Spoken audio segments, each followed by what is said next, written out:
আসসালামু আলাইকুম everyone, welcome to my channel. খুবই সহজভাবে ঝটপট কোনো রকম ঝামেলা ছাড়াই ঘরে থাকা সামান্য কিছু উপকরণ দিয়ে ভীষণ মজার একটি দুধের পাকন পিঠা আজকে তৈরি করে দেখাবো।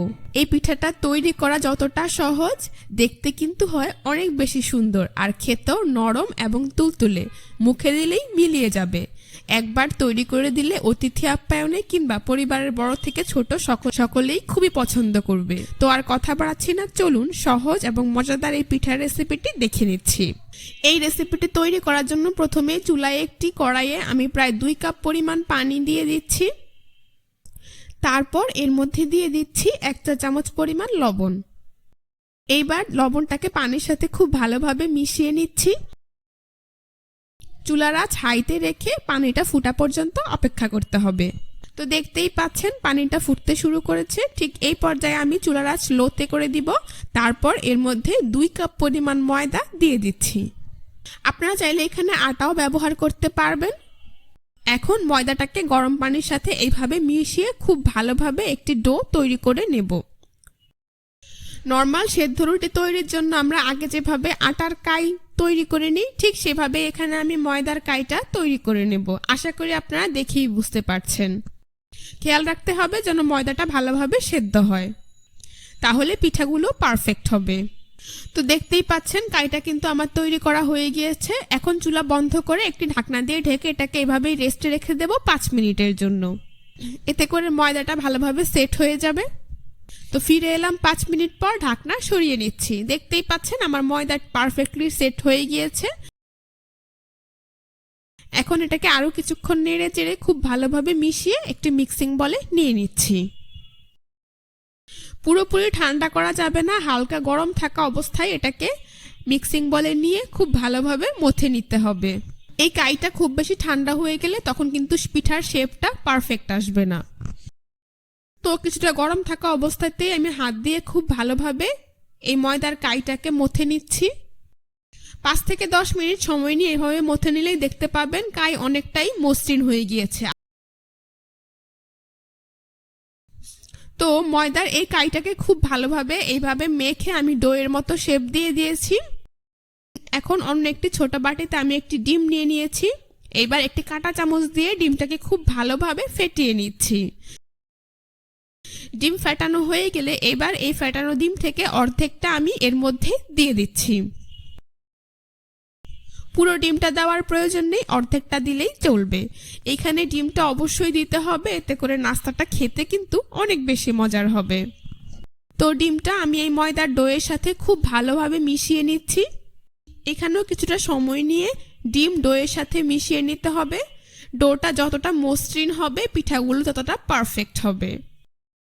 তো দেখতেই পাচ্ছেন আমি কিন্তু খুব ভালোভাবে মেখে নিয়েছি। তো দেখতেই পাচ্ছেন এ পর্যায়ে ডো কিছুটা হাতে লেগে আসছে। এখন আমি এর মধ্যে দিয়ে দেব 1 চা চামচ পরিমাণ ঘি। আপনারা চাইলে এখানে ঘিয়ের পরিবর্তে তেলও ব্যবহার করতে পারবেন। তো ঘিটাকেও আমি সবকিছুর সাথে খুব ভালোভাবে মিশিয়ে নিচ্ছি। এইখানে ঘি দিলে পিঠার মধ্যে খুব সুন্দর একটা ফ্লেভার আসবে আর পিঠাটা বানানোর সময় বারবার হাতে লেগে আসবে না। আশা করি আপনারা দেখেই বুঝতে পারছেন। তো ঘি দিয়ে এই ডোটাকে খুব ভালো করে মাখিয়ে নেওয়ার পর দেখতেই পাচ্ছেন এরকম স্মুথ আর নরম একটি ডো তৈরি হয়ে গিয়েছে। এখন এখান থেকে পরিমাণ মতো ময়দার মিশ্রণ নিয়ে নিচ্ছি। তারপর এইভাবে হাত দিয়ে খুব ভালোভাবে চেপে এইভাবে 2 হাত দিয়ে ঘুরিয়ে গোল বলের মতো তৈরি করে নিচ্ছি। 2 হাতের তালুতে নিয়ে এটাকে এইভাবে ছোট ফিঙ্গারের শেপ দিয়ে দিচ্ছি। তারপর এখানে আমি এরকম একটি ছাঁকনি নিয়ে নিচ্ছি। ছাঁকনির উপরে সামান্য পরিমাণ ঘি এইভাবে লাগিয়ে নিচ্ছি। এতে করে নাস্তাটা তৈরি করতে গেলে ছাঁকনিতে এটা লেগে যাবে না। তারপর ছাঁকনির উল্টো পাশে পিঠাটাকে আমি বসিয়ে দিচ্ছি। আলতো করে হাত দিয়ে এভাবে চেপে দিচ্ছি, এতে করে ছাঁকনির ডিজাইনটা পিঠার মধ্যে বসে যাবে। এইবার 2 পাশ থেকে এইভাবে ধরে আলতো হাতে পিঠাটাকে ছাঁকনি থেকে তুলে নিতে হবে। দেখতেই পাচ্ছেন পিঠাটা ছাঁকনি থেকে তুলে নেওয়ার পর খুব সুন্দর একটি ডিজাইন হয়ে গিয়েছে। আশা করি আপনারা দেখেই বুঝতে পারছেন আমার কিন্তু একটি পিঠার ডিজাইন দেওয়া হয়ে গিয়েছে। এটাকে আমি প্লেটে উঠিয়ে নিয়েছি। এভাবে আমি সবগুলো পিঠা তৈরি করে নেব। তো আপনাদের বোঝার সুবিধার্থে আরও একটি পিঠা তৈরি করে আপনাদেরকে আমি দেখিয়ে দিচ্ছি। আপনারা চাইলে কিন্তু আপনাদের পছন্দ অনুযায়ী যে কোনো ডিজাইন দিয়ে পিঠাগুলো তৈরি করে নিতে পারবেন। পিঠা তৈরির সময় খুব বেশি চেপে এগুলোকে ছাঁকনিতে বসিয়ে দেওয়া যাবে না, আলতো করে চেপে দিতে হবে, তাহলে ছাঁকনি থেকে ওঠাতে সুবিধা হবে। দেখতেই পাচ্ছেন আমার আরো একটি পিঠা তৈরি করা হয়ে গিয়েছে, এটাকেও আমি প্লেটে উঠিয়ে নিচ্ছি। তো এভাবে আমি সবগুলো পিঠা তৈরি করে নিচ্ছি। আশা করি আপনারা দেখেই বুঝতে পারছেন পিঠাগুলো তৈরি করা কিন্তু খুবই সহজ, একদমই অল্প সময়ে ঝটপট কোনো রকম ঝামেলা ছাড়াই তৈরি করে নিতে পারবেন। তো এভাবে আমি সবগুলো পিঠা তৈরি করে নিয়েছি, এখন পিঠাগুলোকে ভেজে নেব। সেই জন্য চুলায় একটি প্যানে পরিমাণ মতো তেল দিয়ে তা হাই হিটে গরম করে নিয়েছি। এখন চুলার আঁচ মিডিয়ামে করে দিয়ে পিঠাগুলোকে এই গরম তেলে দিয়ে দিচ্ছি। এই পিঠাটা ভাজার আগে অবশ্যই তেলটাকে খুব ভালোভাবে গরম করে নিতে হবে, ঠান্ডা তেলে পিঠাগুলো দিলে এগুলো ফেটে যেতে পারে। তো পিঠাগুলো দেওয়া হয়ে গেলে সাথে সাথে আমার এগুলোকে উল্টে দিতে হবে, তা না হলে নিচের পাশ পুড়ে যাবে। এইভাবে চুলার আঁচ মিডিয়ামে রেখে কিছুক্ষণ পর পর উল্টে পাল্টে পিঠাগুলোকে হালকা গোল্ডেন করে ভেজে নিতে হবে। তো দেখতেই পাচ্ছেন আমার পিঠাগুলো কিন্তু ভাজা হয়ে গিয়েছে, খুব সুন্দর কালার চলে এসেছে। এখন একটি ছাঁকনি দিয়ে এগুলোকে তেল থেকে তুলে খুব ভালোভাবে তেল ঝরিয়ে একটি নাস্তার প্লেটে উঠিয়ে নিচ্ছি। বাকি পিঠাগুলোকে আমি একইভাবে তেল ঝরিয়ে নাস্তার প্লেটে উঠিয়ে নিচ্ছি। এভাবে আমি সবগুলো পিঠা ভেজে নিয়েছি। এখন পিঠা তৈরির জন্য দুধটা রেডি করে নেব। সেই জন্য একটি ফ্রাই প্যানে আমি প্রায় 1 লিটার পরিমাণ অর্থাৎ 4 কাপ পরিমাণ তরল দুধ দিয়ে দিচ্ছি। এবার এর মধ্যে আমি দিয়ে দিচ্ছি 1.25 কাপ পরিমাণ চিনি। চিনির পরিমাণটা আপনাদের পছন্দ অনুযায়ী কমিয়ে বাড়িয়ে দিতে পারবেন। দিয়ে দিচ্ছি 2 থেকে 3টি দারুচিনি, 3 থেকে 4টি এলাচ আর ছোট 2টি তেজপাতা। এবার এই সবগুলো উপকরণ দুধের সাথে খুব ভালোভাবে মিশিয়ে নিচ্ছি। এখন দুধের সাথে সবগুলো উপকরণ খুব ভালোভাবে মিশিয়ে নিচ্ছি আর অপেক্ষা করছি বলক আসা পর্যন্ত। চুলার আঁচ মিডিয়াম টু হাইতে দিয়ে দুধে বলক আসা পর্যন্ত অপেক্ষা করতে হবে। দেখতেই পাচ্ছেন 5 থেকে 7 মিনিট পরেই কিন্তু দুধে বলক আসা শুরু করেছে।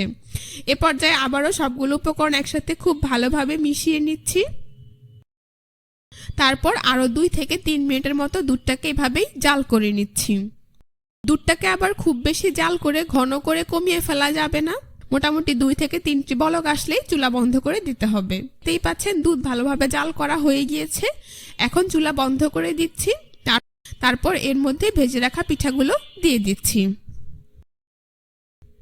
সবগুলো পিঠা আমি এখানে দেখতেই পাচ্ছেন আমার কিন্তু পিঠাগুলো দেওয়া হয়ে গিয়েছে।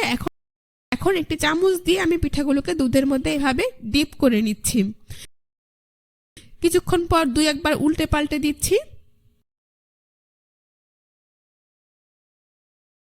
তারপর একটি ঢাকনা দিয়ে ঢেকে এটাকে এভাবেই রেখে দেব 5 থেকে 6 ঘন্টার জন্য। আতে পিঠাটি তৈরি করে সকালে খেলে সবচেয়ে ভালো রেজাল্ট পাওয়া যাবে।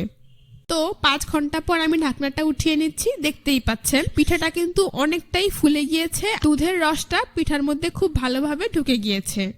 আর পিঠাগুলো একদমই নরম আর তুলতুলে হয়ে গিয়েছে, মুখে দিলেই মিলিয়ে যাবে। ভীষণ মজার একটি পিঠা আজকে তৈরি করে দেখিয়েছি। এখন পরিবেশন করে আপনাদের দেখিয়ে দিচ্ছি। দেখতেই পাচ্ছেন পিঠাগুলো দেখতে মাশাআল্লাহ কতটা সুন্দর হয়েছে, আর এটা খেতেও কিন্তু হয়েছে অনেক বেশি মজার, নরম এবং তুলতুলে।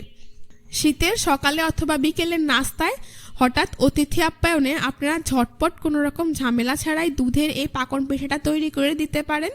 একবার খেয়ে সবাই বারবার এটাই খেতে চাইবে। দুধের পাকন পিঠার রেসিপিটা আপনাদের সবার কাছে ভীষণ ভালো লেগেছে। রেসিপিটি ভালো লেগে থাকলে অবশ্যই আমার চ্যানেলটি সাবস্ক্রাইব করবেন, পাশে থাকা বেল বাটনটি অন করে দিবেন। আর সারা বছর পাওয়া যায় এমন একটি উপকরণ দিয়ে ভীষণ মজার একটি হালুয়া তৈরি করে দেখাবো। আশা করি দেখেই বুঝতে পারছেন আর আপনারা ঠিক ধরেছেন। আজকে তৈরি করে দেখাবো ভীষণ মজাদার ঝটপট অল্প উপকরণে গাজরের হালুয়া। আমাদের দেশে কিন্তু এখন সারা বছরই গাজর পাওয়া যায়, চাইলে যে কোনো সময় এই গাজরের মজাদার হালুয়াটা আপনারা তৈরি করে দিতে পারেন অতিথি আপ্যায়নে কিংবা সকালে অথবা বিকেলের নাস্তা। পরিবারের বড় থেকে ছোট সকলেই খুবই পছন্দ করবে। না চলুন সহজে রেসিপিটি ঝটপট দেখে নিচ্ছি। তো এই গাজরের হালুয়া তৈরি করার জন্য প্রথমে এখানে আমি এরকম মিডিয়াম সাইজের 4 থেকে 5টি গাজর নিয়েছি। আপনারা চাইলে এর পরিমাণটা বাড়িয়ে কমিয়ে নিতে পারবেন। এখন একটি পিলার দিয়ে আমি সবগুলো গাজরের খোসা ছাড়িয়ে নেব। খুব ভালোভাবে গাজরের খোসাগুলোকে ছাড়িয়ে নিতে হবে। আপনারা চাইলে এই কাজটা দা কিংবা বটি দিয়েও করতে পারেন। তো দেখতেই পাচ্ছেন আমি সবগুলো গাজরের খোসা কিন্তু খুব ভালোভাবে ছাড়িয়ে নিয়েছি। এখন এই গাজরগুলোকে ধুয়ে পরিষ্কার করে নেব। তো গাজরগুলোকে খুব ভালোভাবে ধুয়ে পরিষ্কার করে নিয়েছি। এখন একটি গ্রেটার দিয়ে গাজরগুলোকে গ্রেট করে নেব। আমি এই চিকন গ্রেটার দিয়ে গাজরগুলোকে গ্রেট করে নিচ্ছি। তো আপনারাও চেষ্টা করবেন চিকন গ্রেটার দিয়ে গাজরগুলোকে গ্রেট করে নিতে, তাহলে গাজরের হালুয়া তৈরির সময় গাজরগুলো খুব দ্রুত সেদ্ধ হবে, আর এটা খেতেও কিন্তু অনেক বেশি ভালো লাগবে। আপনারা মোটা গ্রেটার দিয়ে গাজরগুলোকে গ্রেট করবেন না, সেই ক্ষেত্রে গাজরগুলো কিন্তু খুব সহজে সেদ্ধ হবে না, আর এটা খেতে একদমই ভালো লাগবে না। দেখতেই পাচ্ছেন সবগুলো গাজর আমি একইভাবে গ্রেট করে নিচ্ছি। একদমই চিকন করে মিহি করে আমি গাজরগুলোকে গ্রেট করে নিয়েছি। এবার এই গ্রেট করে নেওয়া গাজরগুলোকে আমি একটি মিক্সিং বলে উঠিয়ে নিচ্ছি।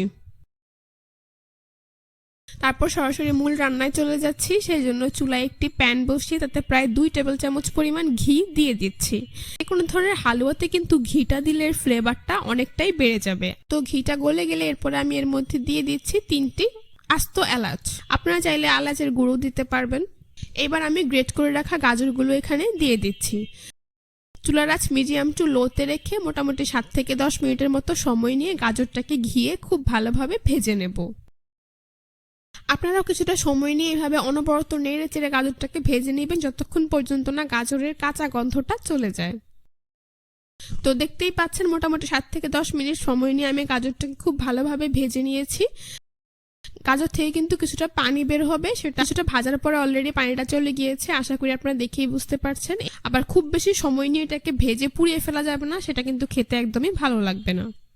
এখানে আমি 2 কাপ পরিমাণ দুধ জাল দিয়ে ঘন করে 1 কাপ করে নিয়েছি। এখন এই 1 কাপ পরিমাণ ঘন কুসুম গরম দুধটাই আমি এর মধ্যে অ্যাড করে দিচ্ছি। তারপর আমি এর মধ্যে দিয়ে দিচ্ছি সামান্য পরিমাণ লবণ। মিষ্টি যে কোনো আইটেমে একটু লবণ দিলে কিন্তু স্বাদটা ব্যালেন্সে থাকে। আপনারাও চেষ্টা করবেন দুধটাকে একটু ঘন করে দিতে, গাজরের এই হালুয়াটা খেতে কিন্তু অনেক বেশি ভালো লাগবে। এবার গাজরটাকে দুধের সাথে খুব ভালোভাবে মিশিয়ে নিচ্ছি। তারপর চুলার আঁচ মিডিয়াম টু লোতে রেখে একটি ঢাকনা দিয়ে ঢেকে অপেক্ষা করব যতক্ষণ পর্যন্ত না দুধটা শুকিয়ে আসছে আর গাজরগুলো সেদ্ধ হয়ে আসছে। গাজরটা সেদ্ধ হওয়ার পর আর মোটামুটি দুধটা টেনে আসার পরপরই আমি ঢাকনাটাকে উঠিয়ে নিচ্ছি। দেখতেই পাচ্ছেন আমার গাজরগুলো কিন্তু অলরেডি সেদ্ধ হয়ে গিয়েছে। আপনারা চাইলে মাঝে 2-1 বার ঢাকনা উঠিয়ে এগুলোকে নেড়ে চেড়ে দিতে পারেন যাতে কোনো পাশে লেগে না যায়। আর এটা এরকম নরম হয়ে গিয়েছে, আশা করি আপনারা দেখেই বুঝতে পারছেন। যে কোনো হালুয়া তৈরি করতে নিলে তার সেদ্ধ হওয়ার পর চিনিটা অ্যাড করলে সেদ্ধ হতে কম সময় লাগে। তো সেই জন্যই আমি গাজরটা খুব ভালোভাবে সেদ্ধ হওয়ার পর এখন আমি এর মধ্যে অ্যাড করে দেব 1/3 কাপ পরিমাণ চিনি। চিনির পরিমাণটা আপনারা আপনাদের পছন্দ অনুযায়ী কমিয়ে বাড়িয়ে দিতে পারবেন। চিনিটা অ্যাড করার পর কিন্তু এখানে কিছুটা পানি ছাড়বে, তো সেই জন্য চুলার আঁচ মিডিয়াম টু লোতে রেখে অনবরত এইভাবে নেড়ে চিনির পানিটা টেনে আসা পর্যন্ত অপেক্ষা করতে হবে।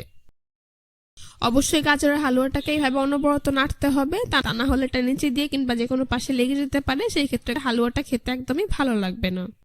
তো দেখতেই পাচ্ছেন চিনির পানিটাও কিন্তু আমার অনেকটাই টেনে এসেছে। এ পর্যায়ে এসে এখানে আমি অ্যাড করে দিচ্ছি 1/3 কাপ পরিমাণ গুঁড়ো দুধ। এই গাজরের হালুয়াটাতে গুঁড়ো দুধটা আপনারা অবশ্যই দেওয়ার চেষ্টা করবেন যদি আপনাদের হাতের কাছে মাওয়া না থাকে। তো মাওয়ার পরিবর্তে এই ঘি আর গুঁড়ো দুধটা দিলে এটা অনেকটা মাওয়ার কাজ করবে। আপনারা একবার তৈরি করে খেলেই বুঝতে পারবেন এটা ঠিক কতটা মজার হয়। আর এই গুঁড়ো দুধ দেওয়ার কারণে কিন্তু গাজরের হালুয়ার স্বাদ অনেক গুণে বেড়ে যাবে। তো গুঁড়ো দুধটাকেও আমি এই হালুয়ার সাথে খুব ভালোভাবে মিশিয়ে নিচ্ছি। দেখতেই পাচ্ছেন আমার গাজরের হালুয়াটা কিন্তু একদমই তৈরি। একটু নরম নরম খেতেই কিন্তু এই হালুয়াটা খুবই ভালো লাগে। উঠানোর আগে এর মধ্যে আমি দিয়ে দিচ্ছি 1 টেবিল চামচ পরিমাণ ঘি। ঘিটাকেও খুব সুন্দরভাবে সবকিছুর সাথে মিশিয়ে নিচ্ছি। মেশানো হয়ে গেলে এবার সবশেষে এখানে আমি অ্যাড করে দিচ্ছি কিছু বাদাম কুচি। আপনারা চাইলে যে কোনো ধরনের বাদাম কিংবা কিশমিশ এখানে অ্যাড করতে পারবেন। বাদামটাকেও আমি সবকিছুর সাথে মিশিয়ে নিচ্ছি। আমার কিন্তু গরম গরম গাজরের হালুয়াটা একদম তৈরি। এবার পরিবেশন করে আপনাদের দেখিয়ে দিচ্ছি। দেখতেই পাচ্ছেন গাজরের হালুয়াটা দেখতে মাশাআল্লাহ কতটা সুন্দর হয়েছে, আর এটা খেতেও কিন্তু হয়েছে অসাধারণ। ঝটপট ঘরে থাকা সামান্য কিছু উপকরণ দিয়ে একবার তৈরি করে দেখবেন, আশা করছি পরিবারের সকলের খুবই ভালো লাগবে। অতিথি আপ্যায়নে চাইলেও কিন্তু আপনারা বছরের যে কোনো সময় এটি তৈরি করে নিতে পারবেন। এটি ভালো লেগে থাকলে অবশ্যই আমার চ্যানেলটি সাবস্ক্রাইব করুন, পাশে থাকা বেল বাটনটি অন করে দিবেন। আজ এ পর্যন্তই। সবাই ভালো থাকবেন, সুস্থ থাকবেন।